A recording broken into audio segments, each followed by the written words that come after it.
Good morning sir. Good morning Pranav. मेरी आवाज जा रही है क्लियर सभी तक? Yes sir. चलिए, पीछे का बोर्ड भी साफ दिख रहा है?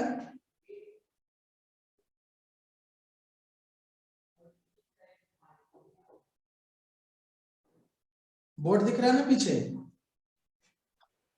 सर थोड़ा ब्लर है। वो इंक की वजह से ब्लर नहीं है, वो इंक की वजह से, ठीक है। इंक थोड़ा सा फीका हो गया इसीलिए ब्लर नहीं है। Okay okay sir.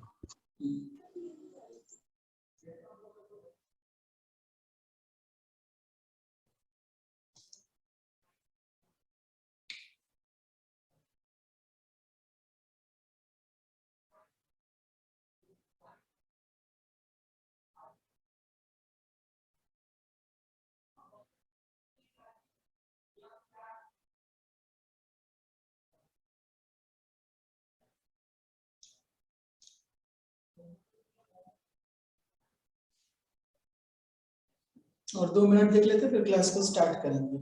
Last entry time is 11:20। Okay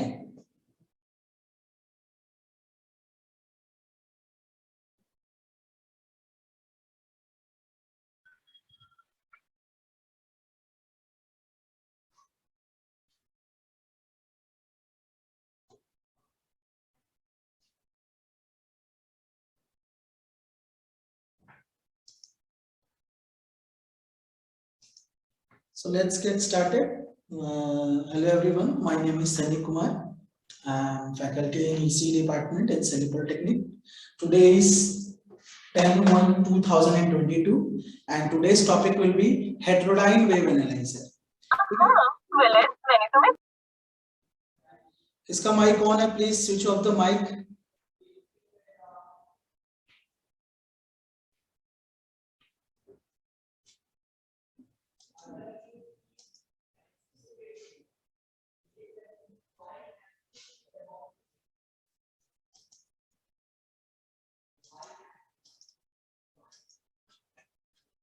Wait a second, okay?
चलिए स्टार्ट करते हैं.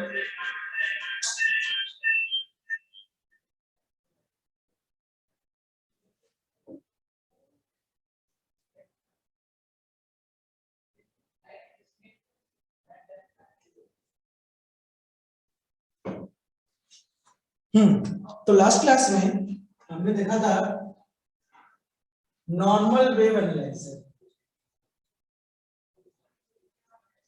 अब जो नॉर्मल वेव एनालाइजर था या फिर हमारा फ्रीक्वेंसी सेलेक्टिव वेव एनालाइजर था,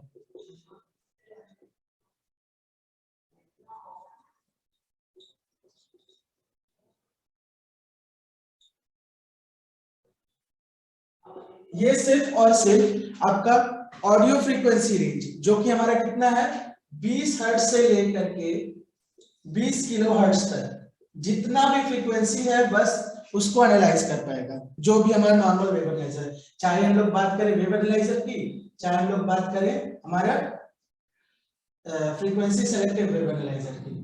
तो ये हो गया।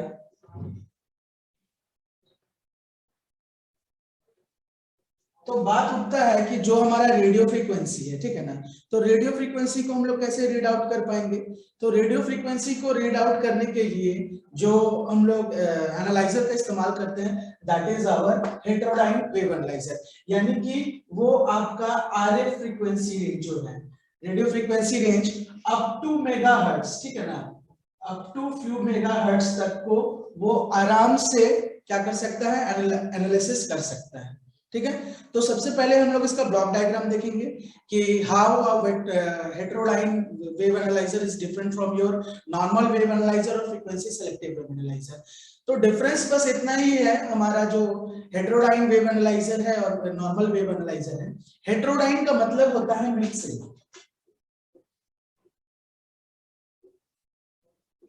ठीक है, the term heterodyne means mixing of signals, ठीक है, मिक्सिंग ऑफ एनीथिंग, ठीक है ना, हेटेरोडाइन का मतलब होता है। तो यहाँ क्या करते हैं हम लोग, एक इनपुट सिग्नल देते हैं, ठीक है, एक इनपुट सिग्नल देते हैं जिसे जिसे हमें मापना है, मतलब जिसका एनालिसिस करना है, और plus with the help of local oscillator, local oscillator से भी हम लोग क्या करते हैं, एक हार्मोनिक प्रोवाइड करते हैं। मतलब क्या हो गया, दो सिग्नल को हम लोग मिक्स करवा रहे हैं, एक हो गया हमारा इनपुट सिग्नल और एक हो गया हमारा जो लोकल ऑसिलेटर से सिग्नल जा रहा है। फिर इन दोनों सिग्नल को हम लोग मिक्सर में मिक्स करके, वही हेटेरोडाइनिंग प्रोसेस करके फिर हम लोग क्या करेंगे, उसका जो भी आउटपुट होगा थ्रू द हेल्प ऑफ बीटीबीएम या फिर कोई भी डीबी मीटर या फिर कोई भी ऑडियो रिकॉर्डर से हम लोग उसको देख सकते हैं। ठीक है, डिफरेंस क्या हुआ heterodyne wave analyser and normal wave analyser में? नॉर्मल वेव एनालाइजर में सिर्फ हम लोग एक इनपुट सिग्नल जो कि ऑडियो फ्रीक्वेंसी रेंज का था, उसको हम लोग क्या कर रहे थे, माप रहे थे या फिर उसका एनालिसिस कर रहे थे।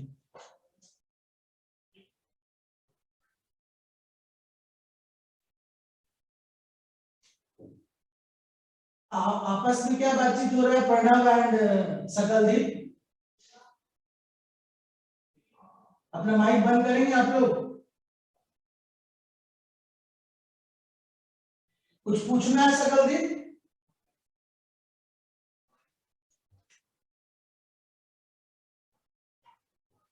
क्या बोल रहे सकलदीप? कुछ आवाज नहीं सुनाई दे रहा मुझे।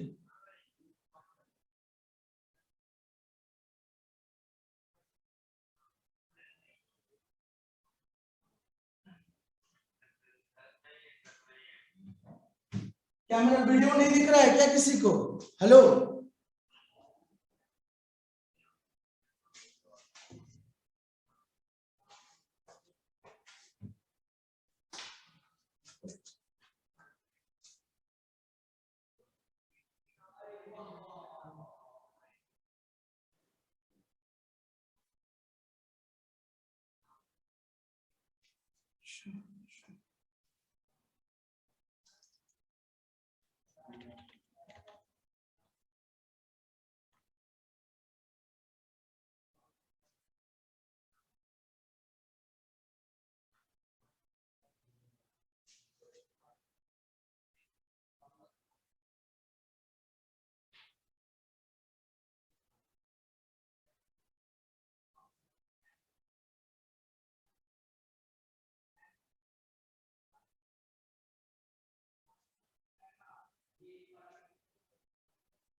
वहां तो परमिशन दिया हुआ है, रिकॉर्ड बटन प्रेस करना।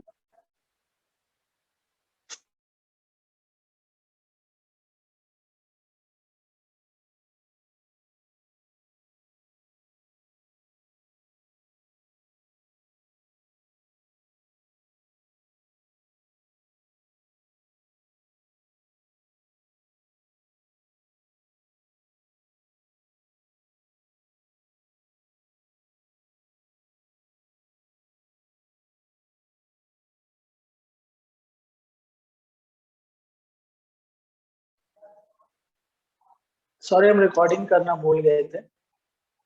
चलो कोई दिक्कत नहीं है।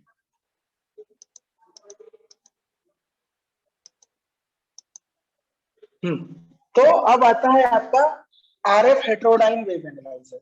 तो आरएफ हेटेरोडाइन वेव एनालाइजर में क्या होगा, सब कुछ सेम रहेगा, बस वहां पर दो मिक्सर का हम लोग इस्तेमाल करेंगे। चलिए देखते हैं क्या क्या होता है। सबसे पहले हम डायग्राम बना करके एक एक करके समझाएंगे। सबसे पहले तो क्या रहेगा बताइए, तो स्टार्टिंग में सभी लोग जानते हैं क्या होगा सबसे स्टार्टिंग में। Input sir. हाँ, इनपुट इनपुट सिग्नल। सिग्नल। हाँ वेरी गुड, इनपुट सिग्नल रहेगा आपका अंकित। यहाँ हो गया इनपुट सिग्नल। इनपुट सिग्नल के बाद क्या रहता है? एक एटेन्यूएटर रहता सर। हाँ, एटेन्यूएटर। ठीक है, चलिए चलिए एटेन्यूएटर भी डाल देते हैं। आप लोग बोल रहे हैं एटेन्यूएटर डालने, तो एटेन्यूएटर भी डाल दिए। अब एटेन्यूएटर के बाद आता है इसमें एक नया चीज जिसको बोलते हैं अनट्यून्ड एम्पलीफायर। ठीक है, जो जो नया नया चीज जुड़ रहा है सब कुछ बस देखते जाइएगा। अनट्यून्ड एम्पलीफायर। फिर उसके बाद आएगा आपका फर्स्ट मिक्सर, यानी कि फर्स्ट हेटेरोडाइन मिक्सर आपका आएगा। इसको लिख देते हैं फर्स्ट मिक्सर। फर्स्ट मिक्सर का जो आउटपुट होगा that will be connected to वही जो फिक्स्ड फ्रीक्वेंसी होता था, यानी कि आईएफ एम्पलीफायर। IF amplifier. फिर आईएफ एम्पलीफायर का जो आउटपुट होगा that will be connected to your second mixer. ठीक है, देखिए सेकंड मिक्सर यहाँ आ गया। सेकंड मिक्सर है तो जाहिर सी बात है। अब बताइए तो हम लोग ऑसिलेटर कहाँ कहाँ लगाएंगे? जो लोकल ऑसिलेटर होगा हम लोग किस किस जगह पर लगाएंगे, कौन बताएगा फर्स्ट मुझे? मिक्सर से पहले सर। हाँ चलिए, यानी कि यहाँ पर रहेगा आपका एक ऑसिलेटर और एक रहेगा आपका एक सेकंड मिक्सर के यहाँ पास। पर ऑसिलेटर, जहाँ सेकंड मिक्सर है। ठीक है, इसीलिए तो हम लोग ऑसिलेटर लगाते हैं ताकि उसको एक्स्ट्रा सिग्नल यानी कि एक्स्ट्रा फ्रीक्वेंसी हम लोग प्रोवाइड कर पाए। तो ये रहेगा आपका local oscillator number 1। This will be your local oscillator number 1। और ये रहेगा आपका लोकल ऑसिलेटर, या फिर जिसको हम लोग क्रिस्टल ऑसिलेटर भी बोलते हैं, क्रिस्टल ऑसिलेटर। ठीक है, इसका जो रेंज रहेगा फर्स्ट वाले ऑसिलेटर का जो रेंज रहेगा that will be around 30 to 48 megahertz का। ठीक है, 30 टू 48 मेगाहर्ट्ज का। और ये वाला जो क्रिस्टल ऑसिलेटर है इसका सिर्फ और सिर्फ रहेगा 30 मेगाहर्ट्ज का। तो अब ये हो गया, मिक्सिंग हो गया। इसका जो आउटपुट आएगा आपका सेकेंड मिक्सर का आउटपुट आएगा वो through the help of active filter. Active filter के जरिए जिसका बैंडविड्थ फिक्स्ड होगा, याद रखिएगा, जिसका बैंडविड्थ एकदम फिक्स्ड होगा, उसमें कोई भी चेंजेस नहीं रहेगा, वो चला जाएगा आपका मीटर डिटेक्टर एंड एम्पलीफायर में। मीटर डिटेक्टर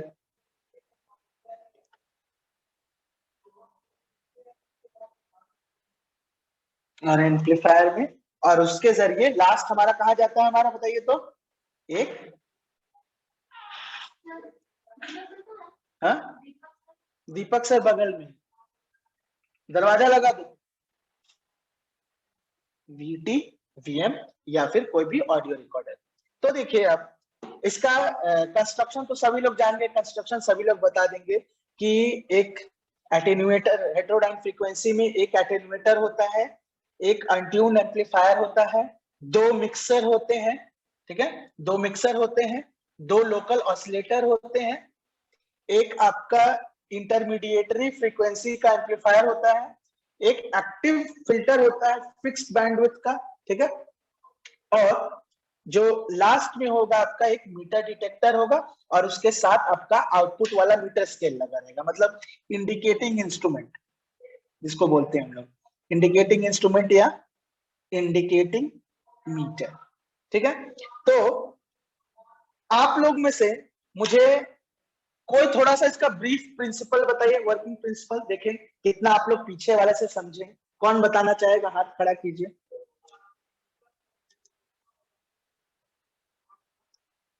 तुलसी, तुम्हारा नेटवर्क सही में खराब है, जहां भी तुम रहते हो। देखो तुम्हारा बोल रहे हो तो सर मेरे में क्लियर नहीं दिख रहा है, अभी तो क्लियर दिख रहा है कम से कम, ठीक है।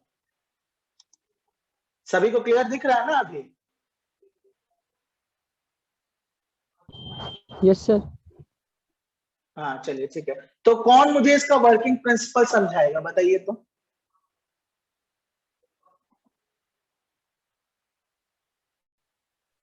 सर अनट्यून्ड एम्पलीफायर क्या करता है?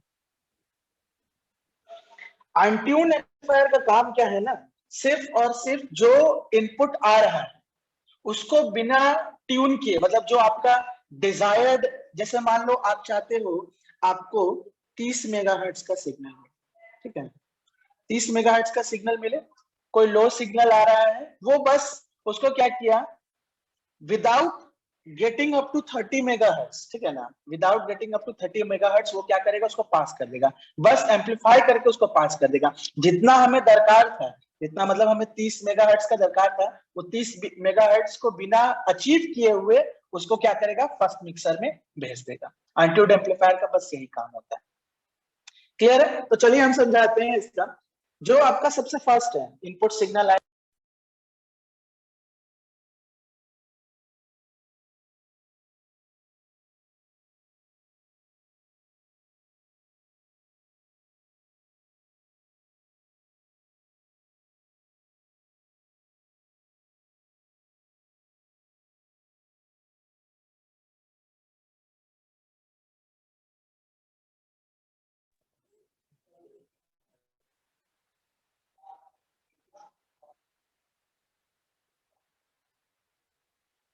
Hello hello sir. हाँ बोलिए।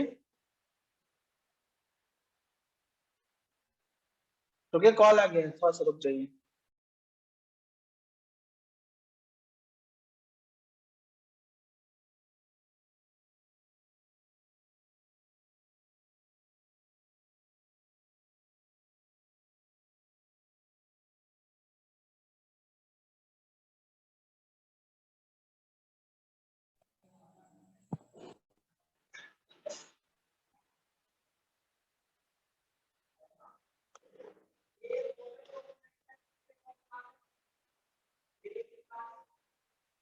कोई कुछ बोल रहा था क्या? कॉल आ गया था बीच में, I beg your pardon.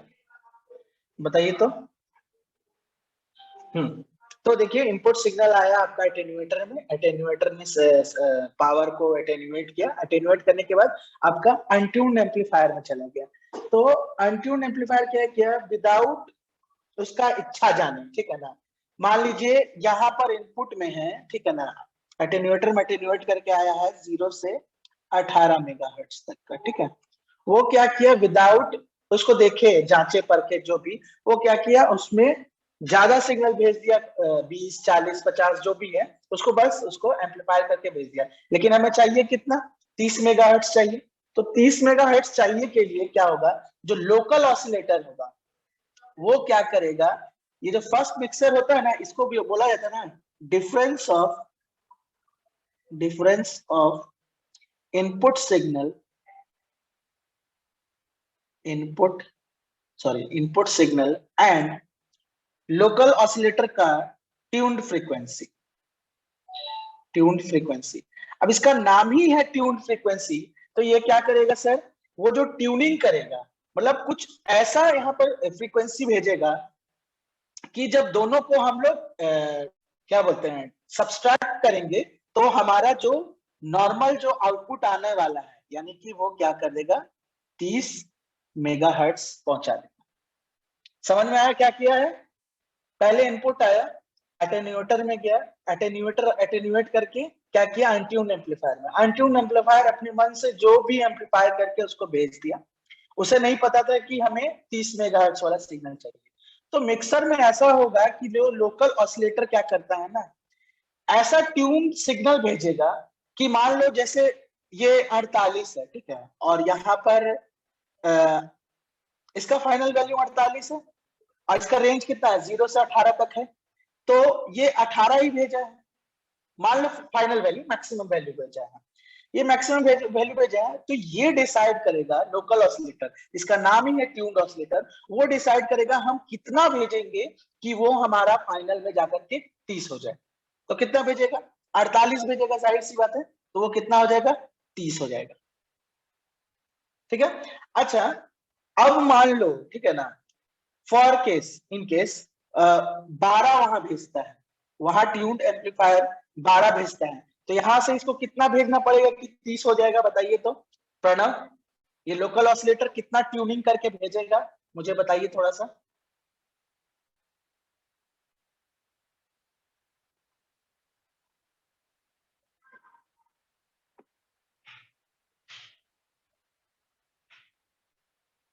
Pranav समझ में आया क्या हम बोले?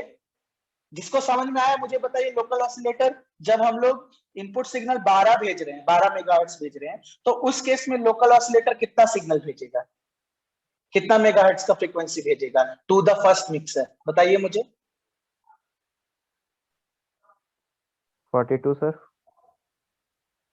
42, वेरी गुड। क्यों? क्योंकि हमें फाइनली कितना चाहिए, 30 मेगाहर्ट्ज चाहिए ना, तो 42 में जब हम लोग 12 घटाएंगे तो कितना हो जाएगा, आराम से हमारा 30 मेगाहर्ट्ज हो जाएगा। ठीक है। अब क्या है, यहाँ 30 हो गया, अब क्या है, उसके बाद ये आईएफ एम्पलीफायर, इसको अगर एम्पलीफिकेशन का जरूरत पड़ता है, इंटरमीडिएटरी सिग्नल को एम्पलीफिकेशन का जरूरत पड़ता है, तो उसको एम्पलीफाई करके भेज देता है। फिर आता है सेकंड एम्पलीफायर। अब सेकंड एम्पलीफायर को देखना बहुत क्या बोलते हैं, इंटरेस्टिंग।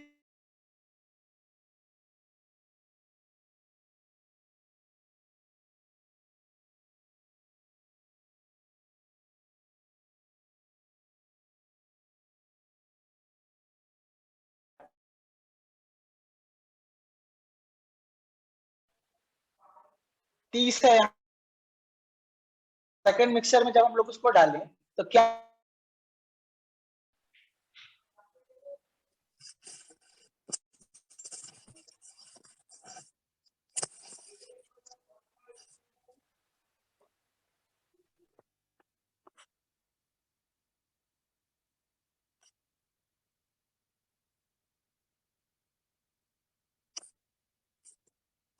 बंसी का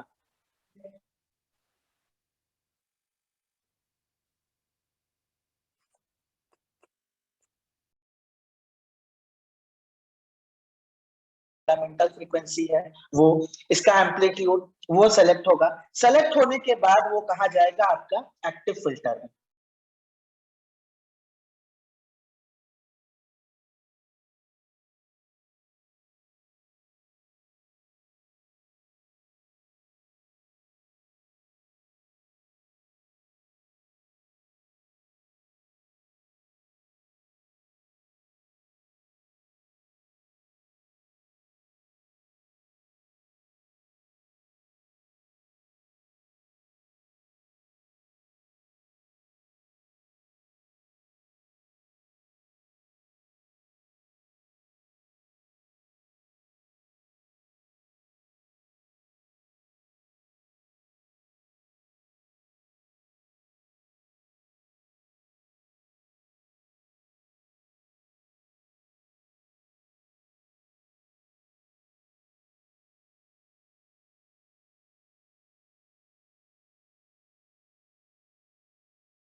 हेलो सनी सर, आवाज नहीं आ रहा।